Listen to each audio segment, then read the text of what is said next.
शांताकारं भुजंगसैनं पद्मनाभं सुरेशं विश्वाधारं गगनसदृशं मेघवर्णं शुभांगं लक्ष्मीकान्तं कमलनयनं योगिभिध्यानगम्यं वंदे विष्णु भवभयहरं सर्वलोकैकनाथं। मंगलम भगवान विष्णु मंगलम गरुड़ध्वज मंगलम पुंडरीकाक्ष मंगलाय तनोहरि। ओम नमो भगवते वासुदेवाय। आज कार्तिक महीने की कृष्ण पक्ष की षष्ठी तिथि है। आज का दिन आप सभी के लिए मंगलमय हो। आज मैं कार्तिक मास की कथा का 6ठा अध्याय सुनाने वाला हूँ। शास्त्रों के अनुसार कार्तिक माह में प्रतिदिन स्नान करना चाहिए और भगवान विष्णु, माता लक्ष्मी एवं तुलसी माता की पूजा करनी चाहिए। साथ ही कार्तिक मास महात्म्य की कथा का पाठ अथवा श्रवण करना चाहिए। इससे जन्म जन्मांतर के पाप कर्मों का नाश होता है और घर में सुख समृद्धि का वास होता है। तो आइए श्रवण करते हैं कार्तिक मास महात्म्य की कथा का 6ठा अध्याय। राजा पृथु नारद जी से कहते हैं, हे मुनि श्रेष्ठ नारद जी, आपने कार्तिक माह के व्रत में तुलसी की जड़ में भगवान विष्णु का निवास बताकर उस स्थान की मिट्टी की पूजा करना बतलाया है। अतः मैं श्री तुलसी जी के महात्म्य को सुनना चाहता हूँ। तुलसी जी कहाँ और किस प्रकार उत्पन्न हुई, यह बताने की कृपा करें। नारद जी राजा पृथु से कहते हैं, राजन, अब आप तुलसी जी की माता तथा उनके जन्म का प्राचीन इतिहास ध्यान पूर्वक सुनिए। एक बार देवगुरु बृहस्पति और देवराज इंद्र भगवान शंकर का दर्शन करने कैलाश पर्वत की ओर चले। तब भगवान शंकर ने अपने भक्तों की परीक्षा लेने के लिए जटाधारी दिगंबर का रूप धारण कर उन दोनों के मार्ग में अवरोध उत्पन्न किया। यद्यपि वह तेजस्वी, शांत, लंबी भुजा और चौड़ी छाती वाले गौरवर्ण अपने विशाल नेत्रों से युक्त तथा सिर पर जटा धारण किए वैसे ही बैठे थे, तथापि उन भगवान शंकर को न पहचान कर इंद्र ने उनसे उनका नाम व धाम आदि पूछते हुए कहा कि क्या भगवान शंकर अपने स्थान पर हैं या कहीं गए हुए हैं। इस पर तपस्वी रूप भगवान शिव कुछ नहीं बोले। इंद्र को अपने त्रिलोकी नाथ होने का गर्व था।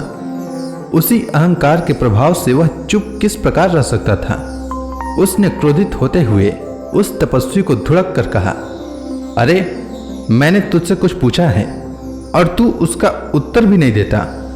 मैं अभी तुझ पर वज्र का प्रहार करता हूं, फिर देखता हूं कि कौन तुझ दुर्मति की रक्षा करता है। इस प्रकार कहकर जैसे ही इंद्र ने उस जटाधारी दिगंबर को मारने के लिए हाथ में वज्र लिया, वैसे ही भगवान शिव ने वज्र सहित इंद्र का हाथ स्तंभित कर दिया और विकराल नेत्र कर उसे देखा। उस समय ऐसा प्रतीत हो रहा था कि वह दिगंबर प्रज्वलित हो उठा है और वह अपने तेज से जला देगा। भुजाएं स्तंभित होने के कारण इंद्र दुखित होने के साथ साथ अत्यंत कुपित भी हो गया।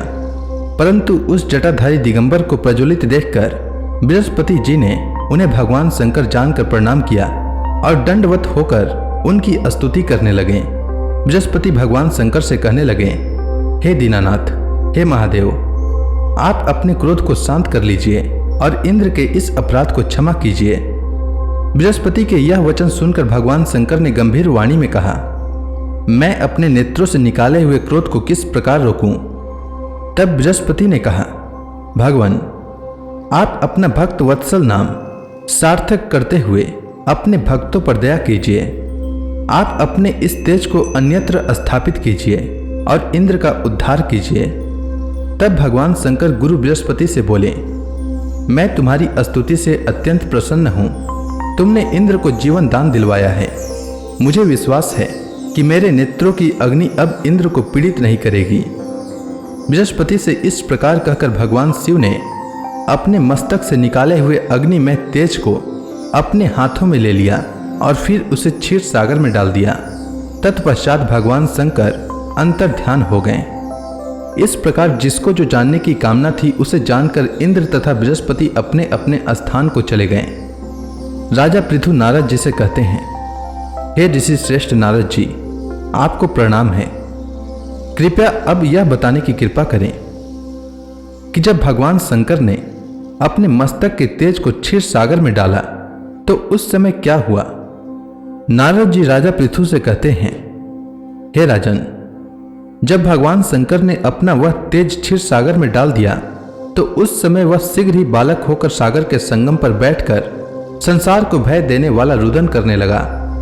उसके रुदन से संपूर्ण जगत व्याकुल हो उठा, लोकपाल भी व्याकुल हो गए, चराचर चलायमान हो गया। शंकर सुवन के रुदन से संपूर्ण ब्रह्मांड व्याकुल हो गया। यह देखकर सभी देवता और ऋषि मुनि व्याकुल होकर ब्रह्मा जी की शरण में गए और उन्हें प्रणाम कर उनकी स्तुति करने लगे। उन सभी ने ब्रह्मा जी से कहा, हे पितामह, यह तो बहुत ही विकट परिस्थिति उत्पन्न हो गई है। हे महायोगीन, इसको नष्ट कीजिए। देवताओं के मुख से इस प्रकार सुनकर ब्रह्मा जी सत्यलोक से उतरकर उस बालक को देखने के लिए सागर तट पर आए। सागर ने ब्रह्मा जी को आता देखकर उन्हें प्रणाम किया और बालक को उठाकर उनकी गोद में दे दिया। आश्चर्यचकित होते हुए ब्रह्मा जी ने पूछा, हे सागर, यह बालक किसका है? शीघ्रता पूर्वक कहो। सागर विनम्रता पूर्वक बोला, प्रभु, यह तो मुझे ज्ञात नहीं है, परंतु मैं इतना अवश्य जानता हूं कि यह गंगा सागर के संगम पर प्रकट हुआ है। इसलिए हे जगत गुरु, आप इस बालक का जात कर्म आदि संस्कार करके इसका जातक फल बताइए। नारद जी राजा पृथु से बोले, वह बालक ब्रह्मा जी के गले में हाथ डालकर बार बार उनका आकर्षण कर रहा था। फिर तो उस बालक ने ब्रह्मा जी का गला इतना जोर से पकड़ा कि उससे पीड़ित होकर ब्रह्मा जी की आंखों से अश्रु टपकने लगे। ब्रह्मा जी ने अपने दोनों हाथों का जोर लगाकर किसी प्रकार उस बालक से अपना गला छुड़वाया और फिर सागर से कहा, हे सागर, सुनो, मैं तुम्हारे इस पुत्र का जातक फल कहता हूं। मेरे नेत्रों से जो यह जल निकला है, इस कारण इसका नाम जलंधर होगा। उत्पन्न होते ही यह तरुणावस्था को प्राप्त हो गया है, इसलिए यह सब शास्त्रों का पारगामी, महापराक्रमी, महावीर, बलशाली, महायोद्धा और रण में विजय प्राप्त करने वाला होगा। यह बालक सभी दैत्यों का अधिपति होगा। यह किसी से भी पराजित न होने वाला तथा भगवान विष्णु को भी जीतने वाला होगा। भगवान शंकर को छोड़कर यह सबसे अवध्य होगा। जहां से इसकी उत्पत्ति हुई है, यह वहीं जाएगा। इसकी पत्नी बड़ी पतिव्रता, सौभाग्यशालिनी, सर्वांग सुंदरी, परम मनोहर, मधुर वाणी बोलने वाली तथा सिलवान होगी। सागर से इस प्रकार कहकर ब्रह्मा जी ने शुक्राचार्य को बुलाया और उनके हाथों से बालक का राज्याभिषेक कराकर स्वयं अंतर ध्यान हो गए। बालक को देखकर सागर की प्रसन्नता की सीमा न रही। वह हर्षित मन से घर आ गया। फिर सागर ने उस बालक का लालन पोषण करके उसे पुष्ट किया। फिर काल नेमी नामक असुर को बुलाकर वृंदा नामक कन्या से विधि पूर्वक उसका विवाह करा दिया। उस विवाह में बहुत बड़ा उत्सव हुआ। श्री शुक्राचार्य के प्रभाव से पत्नी सहित जालंधर दैत्यों का राजा हो गया। तो इसी के साथ कार्तिक मास महात्म्य की कथा का 6ठा अध्याय पूर्ण हुआ। अब आगे की कथा मैं कल लेकर आता हूँ। तब तक के लिए भगवान विष्णु का नाम लेते रहें। तो प्रेम से बोलिए भगवान विष्णु की जय, श्री कृष्ण भगवान की जय, लक्ष्मी माता की जय, तुलसी माता की जय, समस्त देवी देवताओं की जय।